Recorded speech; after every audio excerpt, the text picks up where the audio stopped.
الحمد لله وكفى وسلام على عباده الذين اصطفى أما بعد فأعوذ بالله من الشيطان الرجيم بسم الله الرحمن الرحيم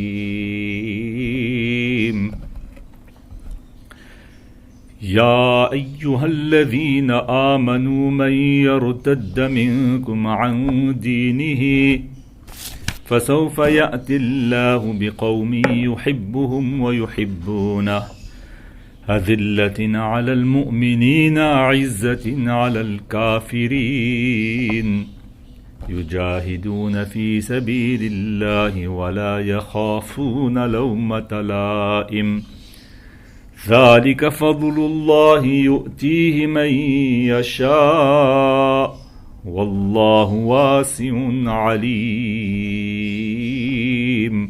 صدق الله العظيم.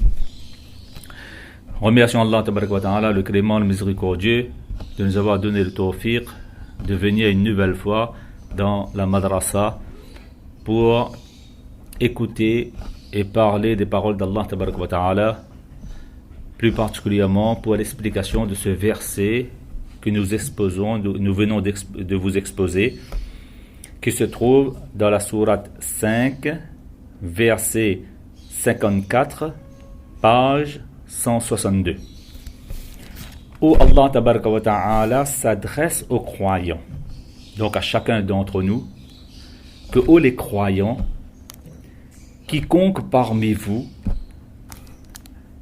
apostasie de sa religion. C'est-à-dire quiconque parmi vous renie et rejette la religion de vérité qu'est l'islam. C'est-à-dire, si l'un parmi vous quitte l'islam pour adopter une autre religion qui est forcément fausse, erronée, eh bien, vous pouvez dire que vous avez fait un très mauvais choix et vous risquez de payer les conséquences parce qu'Allah tabaraka wa ta'ala n'a pas besoin de nous et nous on a besoin d'Allah subhanahu wa ta'ala. Donc si nous allons tourner le dos à la religion d'Allah, ben Allah tabaraka wa ta'ala dans la suite du verset dit dans ce sens que lui il est capable de faire venir un peuple qu'il va aimer et qu'il aimera, et que ce peuple-là sera doux envers les croyants et dur envers les mécréants ennemis, et qui vont lutter dans le chemin d'Allah subhanahu wa ta'ala. Et une des qualités que ce peuple qui va vous remplacer, c'est quoi? La yakhafuna lawmata la'im. Ils ne craignent pas le commentaire, les critiques, le blâme des autres. Et Allah Ta'ala donne ce genre de qualité-là à qui il veut, parce qu'Allah Ta'ala, il est immense et omniscient. On ne va pas parler de l'intégralité, de la totalité de ce verset-là, mais ce qui nous intéresse dans ce verset-là, c'est cette qualité qu'Allah tabaraka wa ta'ala parle des croyants qui ne craignent pas le blâme d'aucun blâmeur, les critiques d'aucun critiqueur. Ça fait partie des qualités des véritables serviteurs d'Allah subhanahu wa ta'ala, parce que nous vivons dans une société où on est perpétuellement sous le regard des autres et des gens. Dans notre vie quotidienne, on ne peut pas passer inaperçu. On s'expose, on est vu, donc on est jugé, on est critiqué. Mais il y a des commentaires qui se font sur nous.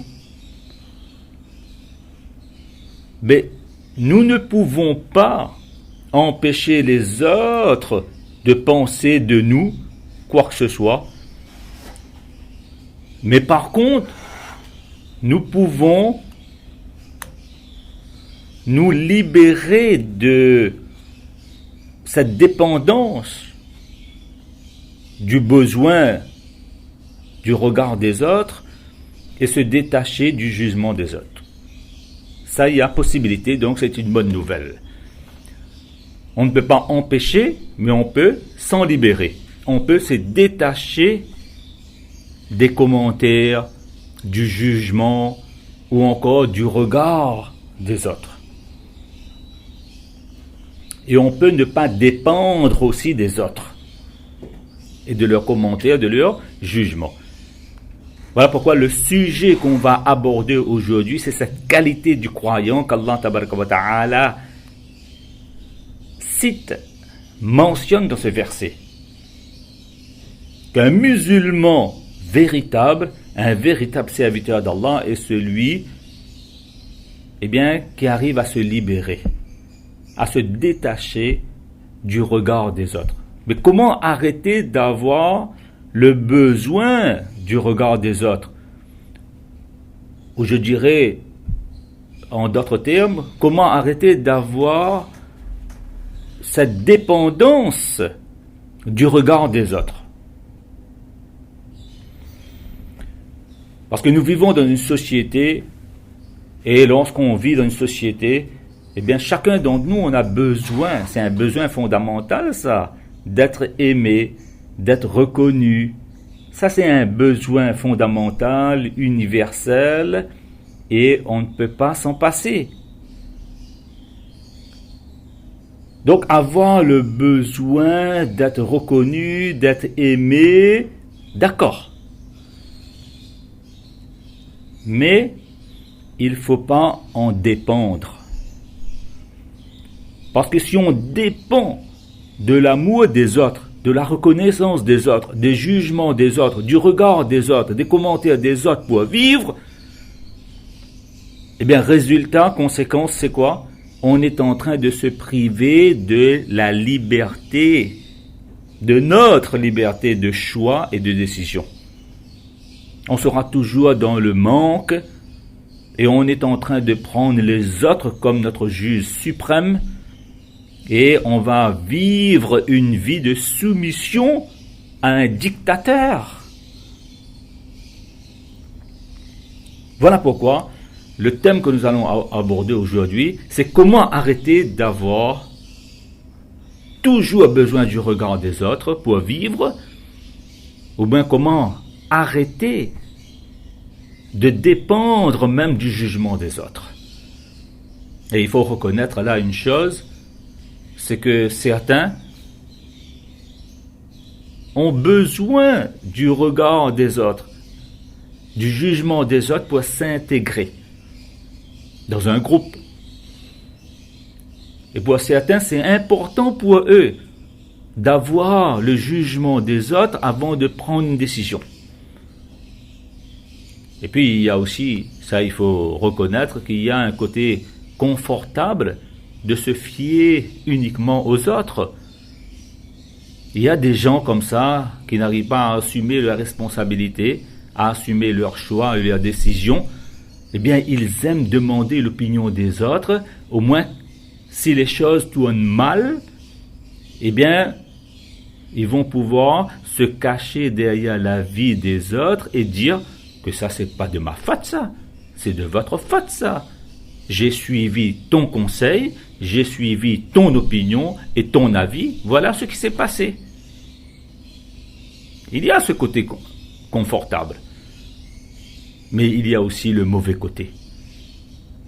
Et le mauvais côté, c'est quoi? On se prive de la liberté de notre choix et de notre décision et on tombe dans une dimension où on dépend des autres. Et les gens, qui ont toujours besoin du regard, des commentaires, qui dépendent encore du jugement des autres là, c'est à cause de quoi? Un problème ne peut être réglé que si on connaît, on identifie ses causes. Les savants d'islam disent dans ce sens que les causes de ce besoin du regard des autres là, c'est une mauvaise estime de soi. Une mauvaise estime de soi veut dire quoi? Que soit on est en train de se sous-estimer, d'accord? Soit on est en train de se surestimer. Donc, on n'a pas identifié quels sont nos points forts, quels sont nos points faibles, ce qui signifie qu'on ne se connaît pas. Eh bien, ça c'est grave. Parce que nous vivons plus avec nous que les autres. Et si on connaît les autres plus que nous, ben, il y a un problème. Eh bien, les gens qui ont toujours besoin et dépendent du regard des autres, là, ils ont une mauvaise estime de soi. C'est-à-dire, ils n'ont pas assez d'amour de soi. Ils n'ont pas assez de confiance en soi. Et plus particulièrement, ils n'ont pas une bonne image même de soi. Voilà pourquoi ils sont dépendants du regard et des commentaires, des jugements des autres. Et l'une des causes aussi, eh bien, c'est parce que on a peur d'être jugé par les autres. Voilà pourquoi on a l'habitude de demander, même avant de s'habiller, même avant de faire un premier pas, même avant de sortir de chez nous, avant d'acheter quelque chose aussi là, mais on a besoin de l'avis d'un autre. Qu'est-ce que tu penses, toi, si j'achète, si je sors, si je m'habille comme ça, etc. Parce qu'on a peur d'être jugé par les autres. Ça aussi, c'est l'une des causes. D'avoir besoin et de dépendre du regard des autres. Et une autre cause, c'est parce qu'on a la peur de ne pas être à la hauteur. Voilà pourquoi. Et puis, on est incapable de nous juger nous-mêmes. Comme si les autres savent mieux que nous-mêmes qui on est. Voilà un peu les causes que moi j'appelle une maladie. Et il faut s'en guérir parce que le musulman n'est pas touché, n'est pas atteint par ce genre de maladie-là, nous dit le Coran. Mais la question qui se pose après avoir identifié les causes de cette maladie spirituelle, eh bien comment s'en détacher, comment s'en libérer? Eh bien les savants de l'islam nous disent en ce sens que premièrement, il faut qu'on arrive à se responsabiliser. Il faut que lorsqu'on fait des choix, eh bien on assume nos choix. Et lorsqu'on a pris des décisions, eh bien on assume aussi les conséquences de nos décisions. La responsabilité. On se sent responsable de nos actes, de ce qu'on dit et de ce qu'on fait, de ce qu'on choisit, de ce qu'on décide. Ça va nous permettre de nous libérer de cette maladie spirituelle. Deuxième chose qu'il est bon d'adopter pour se débarrasser et se libérer de ça, c'est quoi? C'est avoir la sincérité. C'est ce qu'on appelle le ikhlas. Tout ce qu'on fait, tout ce qu'on dit, tout ce qu'on décide et on choisit, eh bien la motivation principale doit être la satisfaction, le plaisir, l'agrément et le contentement d'Allah subhanahu wa ta'ala qui est unique, ne pas se perdre dans le multiple. Voilà pourquoi Allah tabaraka wa ta'ala nous demande de ne pas tomber dans l'ostentation. Cette maladie spirituelle-là va détériorer la qualité même de notre vie. Mais par contre, cette qualité spirituelle qu'on appelle la sincérité va améliorer la qualité et la nature même de notre vie quotidienne, Inch'Allah. Voilà pourquoi dans tout ce qu'on fait, on dit là, il faut avoir de la sincérité. La motivation principale doit être le plaisir d'Allah, parce que ça plaît à Allah. Voilà pourquoi je le fais, voilà pourquoi je le dis. Et là, on comprend l'utilité de la sincérité. Thème qui est souvent repris dans le Coran par Allah tabaraka wa ta'ala et dans les hadiths par Rasulullah sallallahu alayhi wa sallam. Donc tout d'abord, c'est se responsabiliser. Deuxièmement, c'est avoir la sincérité. Et troisièmement, apprendre à se faire confiance, à avoir confiance de nos choix, de nos décisions, de ce qu'on a fait, de ce qu'on a dit.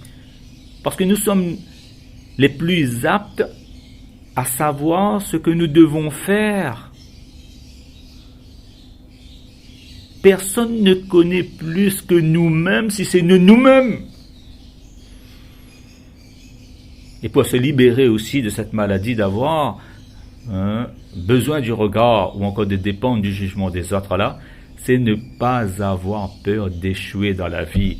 Disons-nous que nous sommes des humains et qu'Allah tabaraka wa ta'ala nous a donné le droit à l'erreur. Kullu bani Adam khatta'un. Que chaque être humain est susceptible de commettre une erreur dans sa vie et que l'erreur est humaine et que l'humain est fautif. C'est-à-dire susceptible de commettre des fautes et des erreurs. Il ne faut pas mettre la barre tellement haute que c'est inatteignable.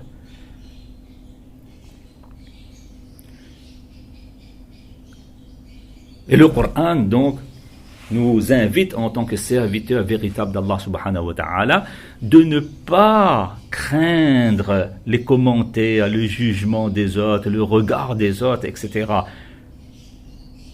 Parce que si on tombe dans ce problème-là, eh bien, on encourt beaucoup de risques.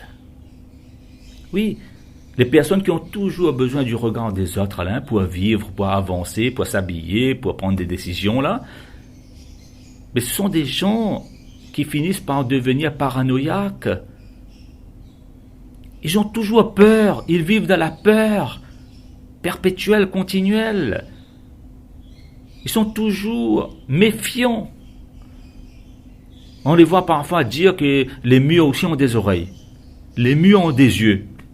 Subhanallah. À un moment donné, on se demande, ils regardent un peu trop films de vampires, là. Fantômes. Eh bien, on finit par en devenir paranoïaque. Et deuxième risque, c'est quoi? Eh bien, si on va dépendre toujours du regard, des commentaires des autres, là, mais ce sera un frein de notre vie. Parce que nous ne sommes pas forcément ce que les autres pensent de nous, disent de nous, voient de nous. Il y a une chose que nous, musulmans, là, et que l'islam doit purifier en nous, c'est de laisser les autres nous définir. Normalement, si on a un islam clair et net en nous, là, mais cet islam-là devait nous permettre de ne pas laisser les autres nous définir. C'est Allah Ta'ala, celui qui nous a créés, qui peut nous définir, qui peut nous juger. Parce qu'il connaît les choses apparentes et les choses cachées. Il connaît les formes et le fond de chacun d'entre nous. Il est le seul à pouvoir donner un jugement juste. Donc ne laissons pas et ne donnons pas ce pouvoir-là aux autres de nous définir.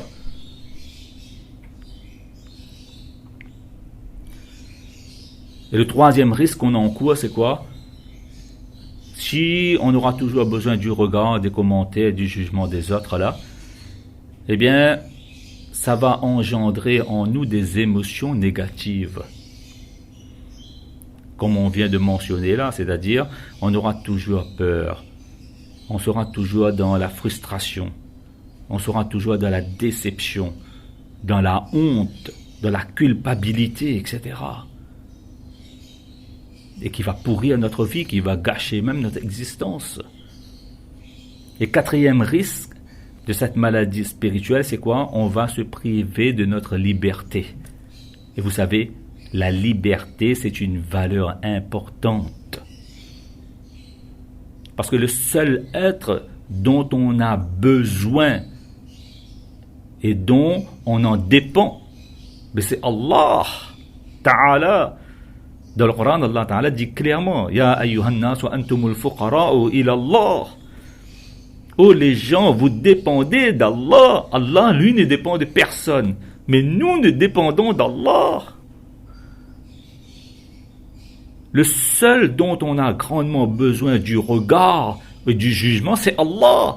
Si Allah juge que je suis bien, ben je suis bien. Si Allah juge que je suis pas bien, ben je suis pas bien. Et pour connaître cela, ben Allah tabaraka wa ta'ala nous a envoyé le Coran. Et il a fait parler le prophète sallam à travers les hadiths du prophète sallallahu alayhi wa sallam. Prenons le jugement d'Allah, prenons le jugement de Rasulullah dans les hadiths, et cela devrait largement nous suffire. Et le cinquième risque de cette maladie spirituelle, eh bien, c'est que les savants de l'islam disent dans ce sens qu'on va chercher à satisfaire les gens. Et vous savez, chercher perpétuellement, continuellement à satisfaire les gens là, c'est la clé de l'échec. Comme la sincérité plaire à Allah, c'est la clé de la réussite. Eh bien, si nous voulons avoir la clé de l'échec, eh bien, c'est justement chercher à satisfaire les gens. Chose qui est quasiment impossible.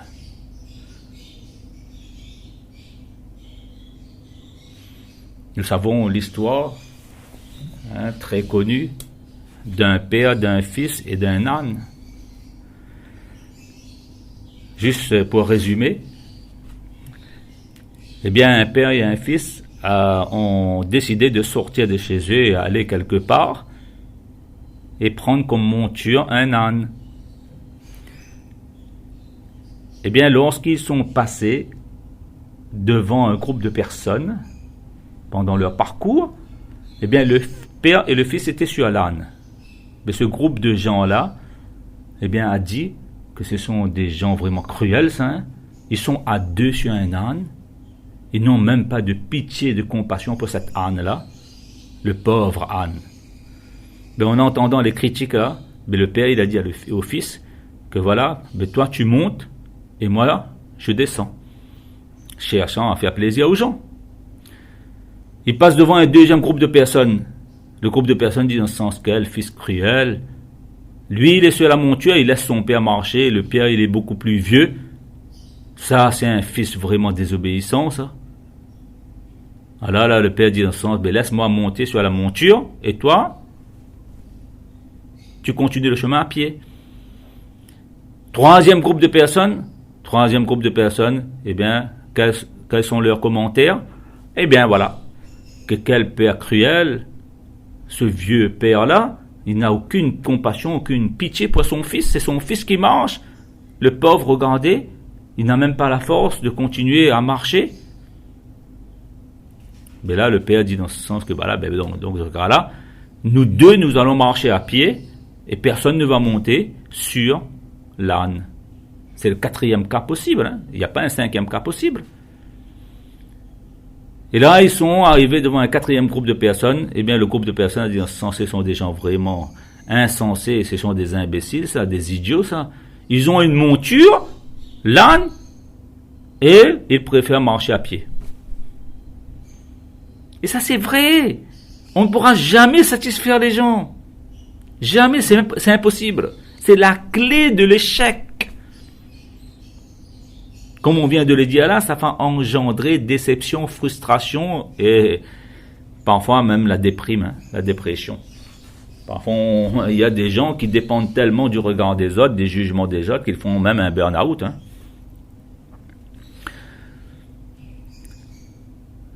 Donc, après avoir compris les causes de cette maladie spirituelle, comment il faut s'en libérer, quels sont les risques qu'on encourt, eh bien, demandez toujours aux autres leur opinion, leur jugement, et ne pas décider soi-même. D'accord? Je ne dis pas que la concertation, ce n'est pas une bonne chose. Bien sûr, on doit se concerter avec les gens sur qui on a pleinement confiance. Ce sont nos amis, vraiment et véritables amis, non pas des ennemis sous couvert de l'amitié. Par exemple, on a des professeurs, on a des maîtres spirituels qui veulent vraiment notre réussite, qui veulent vraiment nous donner des bons conseils. Bien sûr qu'il faut prendre les conseils, mais pas de n'importe qui, s'il vous plaît. pas le conseil de n'importe qui, pas le jugement. Parce qu'à force de demander à n'importe qui, là, on est exactement comme l'oiseau qui demande à un poisson ce qu'il doit faire. Mais l'oiseau, là, il vit dans les airs, le poisson vit dans l'eau. Chacun a son contexte, a ses caractéristiques, a ses particularités. Donc si un oiseau va demander à un poisson qu'est-ce qu'il doit faire là, ben, le conseil sera rarement juste de la part du poisson. Parce qu'il n'a pas la même vie qu'un oiseau. Voilà pourquoi parfois on voit des mariés, des hommes, des femmes mariées qui se concertent avec des célibataires. Ils demandent l'avis à un célibataire. Qu'est-ce que je dois faire avec une femme? Qu'est-ce que je dois faire avec mon mari? Mais lui-même, il est célibataire, il n'a pas de femme, il n'a pas de mari. Quel conseil? Il n'a pas d'expérience. Quel conseil il va te donner, lui?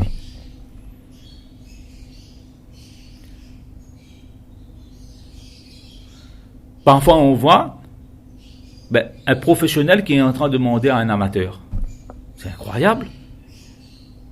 Un expert, il est en train de demander à celui qui connaît moins que lui. Comme ça arrive, un docteur qui me dit dans ce sens que parfois il y a des patients qui arrivent dans mon cabinet.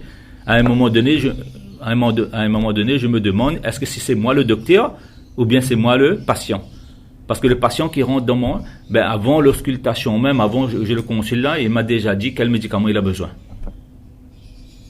Je me demande même pourquoi il est venu chez moi.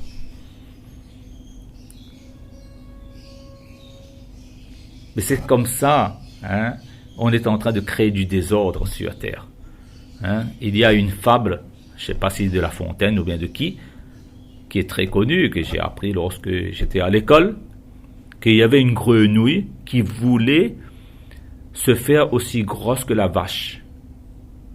Oui, la grenouille s'est dit, pourquoi moi je suis toujours petite et la vache est grosse? Moi aussi j'aimerais être comme la vache. Elle s'est gonflée jusqu'à un moment donné pour égaler la vache dans sa grosseur. Elle a éclaté. Hein. Mais c'est comme ça parfois. Nous sommes tous différents et nous savons, nous, chacun d'entre nous, mieux que les autres.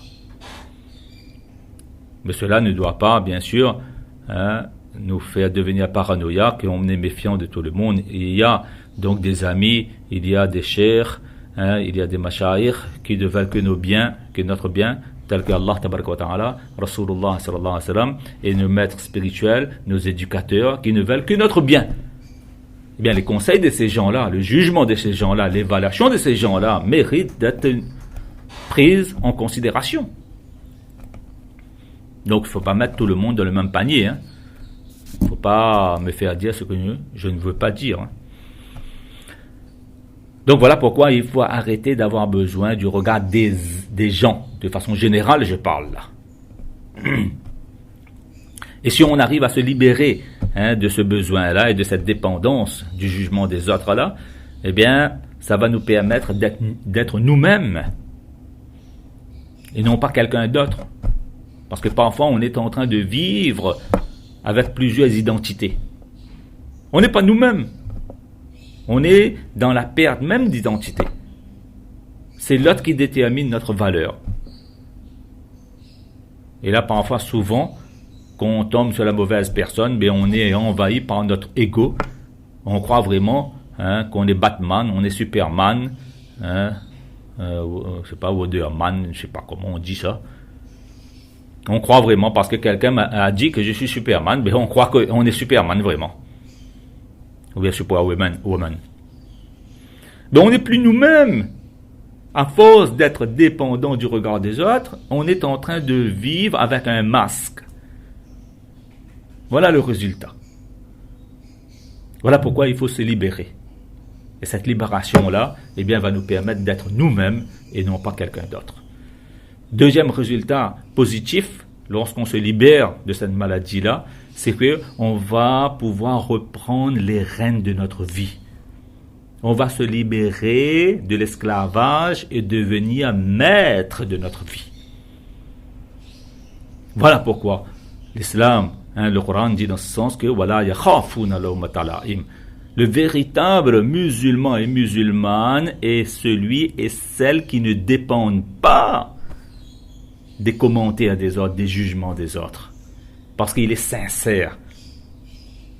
Il le fait pour Allah, l'unique.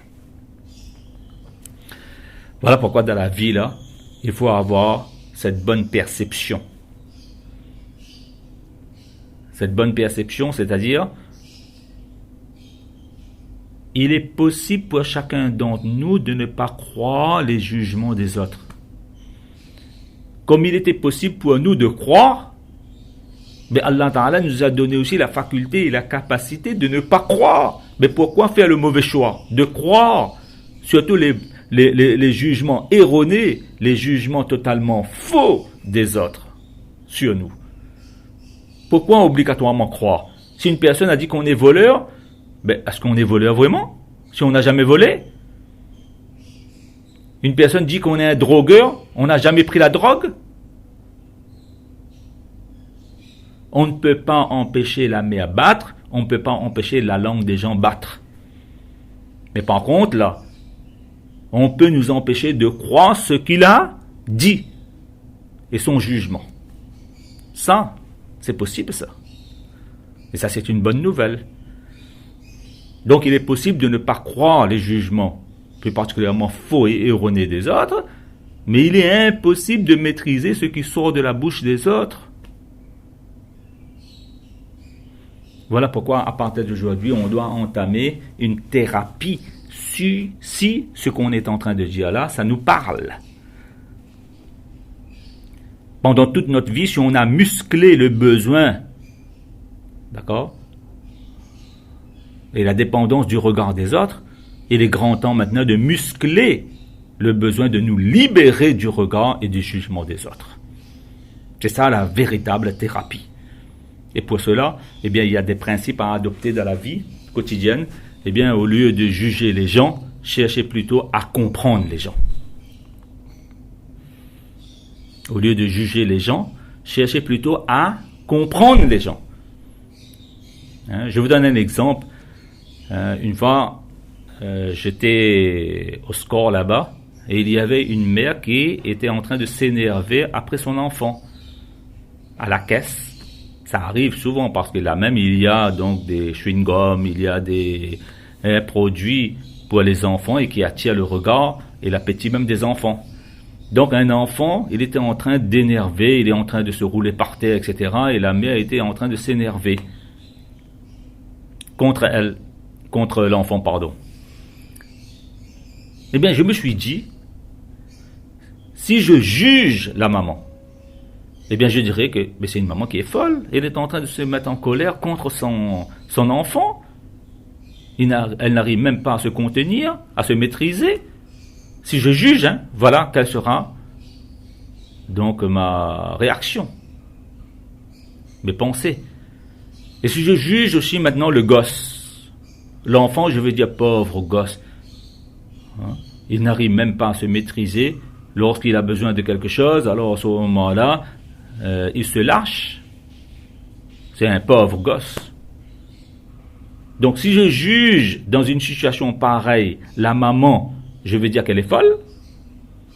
Et je veux dire que le gosse là, il est insensé, il est vraiment pauvre. Par contre, si je cherche à comprendre la situation, je dis qu'écoute, la maman sort de son travail sûrement, elle est fatiguée, elle est épuisée, et son enfant l'a mis au bout. L'a mis à bout même, voilà pourquoi elle n'arrive pas à se maîtriser. Elle est tellement fatiguée, voilà pourquoi elle est en train de s'énerver contre son enfant. Et puis je regarde le gosse, je cherche à comprendre sa réaction, etc. Et je dis que voilà, c'est un enfant qui est en train de fatiguer, avec ses bruits, avec ses pleurs, avec ses sanglots. Il est en train donc de quoi? De fatiguer, il est fatigant. Voilà pourquoi la maman est dans... Donc l'une est fatiguée, l'autre est fatigant. Mais je comprends la situation catastrophique qui est en train de se produire sous mes yeux.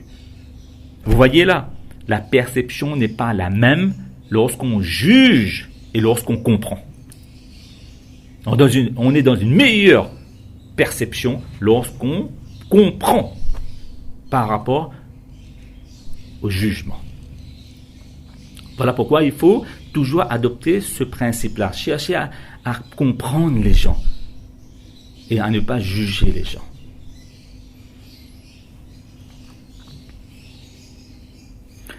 Voilà pourquoi donc, et là j'aimerais, comme on a parlé des enfants là, j'aimerais donner un principe fondamental aux parents qui m'écoutent, que souvent dans notre éducation des enfants, eh bien parfois là on a l'habitude de surévaluer ou bien parfois de sous-évaluer notre enfant. Et ça c'est pas bien parce qu'on est dans les deux extrêmes là. Il faut être ni dans le trop, ni dans le trop peu. Parfois, lorsque notre enfant arrive avec des bonnes notes, avec un bon dessin à l'école là, ben on l'applaudit. À chaque fois il arrive, il a bien fait une chose, il a bien dit, il a bien agi, etc. là, ben on a l'habitude de l'applaudir, de le complimenter. Ce qu'il faut faire, bien sûr, mais pas uniquement. De temps à autre là, on aide notre enfant à prendre conscience de ses compétences en lui demandant par exemple comment toi tu trouves ta note, comment toi tu trouves ton dessin, comment toi tu trouves ton comportement. Ça c'est important ça. Il faut le complimenter, il faut l'applaudir, mais pas tout le temps. De temps à autre de lui mettre, de le laisser plus libre du jugement de lui-même. Et être en phase avec ses forces, avec ses limites. Il y a des enfants qui ont développé justement cette maladie-là à cause de la mauvaise éducation des parents. Ils avaient toujours des parents pour les applaudir, pour les complimenter. Chaque fois, ils faisaient quelque chose de bien. Et les parents n'ont jamais laissé ces enfants-là, eux, de juger leur propre note, leur propre dessin. Ils sont tombés dans la dépendance du regard, du commentaire et du jugement de l'autre. Et l'origine, ce sont les parents. Voilà pourquoi il est important d'adopter donc ce principe-là dans notre vie quotidienne. Et pour se libérer, comme on a dit, eh bien, le jugement de l'autre ne nous définit pas en tant que personne. D'accord ? Bien sûr, je peux me tromper, je peux faire des erreurs, etc. Eh bien, ça fait partie de la vie. Hein. Pas parce que je me suis trompé que je suis nul. Pas parce qu'aujourd'hui j'ai fait une erreur que je suis incompétent. Parce que c'est ce que les gens ont l'habitude de faire malheureusement. On s'est trompé une fois, on dit qu'on est nul. On a fait une erreur, on est incompétent. Ben non, nous on sait qui on est, nous. Donc ne pas laisser ce pouvoir-là aux autres de nous définir. Deuxièmement, il faut accepter que le jugement négatif des autres là va engendrer chez moi des émotions négatives. La honte, la culpabilité, la peur, la déception, la frustration. Et là, à ce moment-là, il faut être capable de laisser traverser toutes ces émotions négatives-là provoquées par les gens. Et il ne faut surtout pas l'installer en nous, il ne faut surtout pas l'alimenter. Et si on a la compétence de transformer ces émotions négatives-là en positives, ce sera encore mieux. Et aussi d'arrêter de porter des jugements sur l'autre. Parce que ça va créer beaucoup d'indulgence en nous, de tolérance en nous, beaucoup plus de compréhension.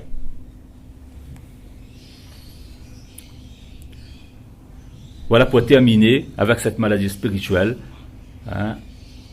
On a passé en revue un peu les causes, comment se libérer, les risques, les résultats, quels sont les principes à adopter pour s'en libérer et pour s'en détacher de cette maladie-là et se guérir même de cette maladie-là. Et pour terminer, je poserai seulement une question à chacun d'entre nous. Quelles sont les occasions? Quelles sont les possibilités? Quelles sont les opportunités que nous avons loupées et ratées dans le passé à cause de ce besoin-là, à cause de cette maladie? Et vous allez trouver. À cause de cette maladie, eh bien on a loupé, on a raté beaucoup de possibilités, d'opportunités dans la vie et beaucoup d'occasions en or. Donc voilà pourquoi, à partir d'aujourd'hui, nous ne dépendons que d'Allah, que de Rasulullah sallallahu alayhi wa sallam. Si Allah Ta'ala, lui, il dit dans ce sens que ça, ce n'est pas bon, ce n'est pas bon. Et si on reconnaît qu'on a commis telle chose et que Allah Ta'ala dit dans ce sens que ça, c'est mauvais, ben on dit c'est mauvais. Et bien sûr, dans ce qu'on vient de dire là, il ne faut pas généraliser, parce qu'il y a des gens qui veulent notre bien, qui veulent notre amélioration et notre progression et notre réussite. Eh bien, ces gens-là, il faut les écouter. Mais pas prendre compte et tenir compte des commentaires et les ladilafés, les rumeurs et ceux qui se disent sur la radio de Freedom, comme on dit. Eh bien non. Ces gens-là ne savent pas qui on est. Et on ne doit pas aussi les donner le pouvoir de nous définir. Parce que nous sommes les plus aptes à nous juger nous-mêmes. Et à savoir qui on est. Voilà ce qu'on peut vous dire aujourd'hui sur ce verset du Coran. Qu'Allah tabaraka wa ta'ala accorde à chacun d'entre nous le tawfiq de comprendre et surtout donc de mettre en pratique et d'adopter, nous en tant que parents, ce que je viens de dire là. Donc, n'oublions pas, il ne faut pas seulement complimenter, il ne faut pas seulement applaudir, mais il faut aider l'enfant à prendre conscience de ses compétences. De lui dire que toi, comment tu trouves ta note, comment tu trouves ton comportement, comment tu trouves ton dessin. Au moins, il sera plus libre, il va pas développer en lui l'esclavage, la dépendance du jugement des autres pour avancer dans la vie. وآخر دعوانا أن الحمد لله رب العالمين.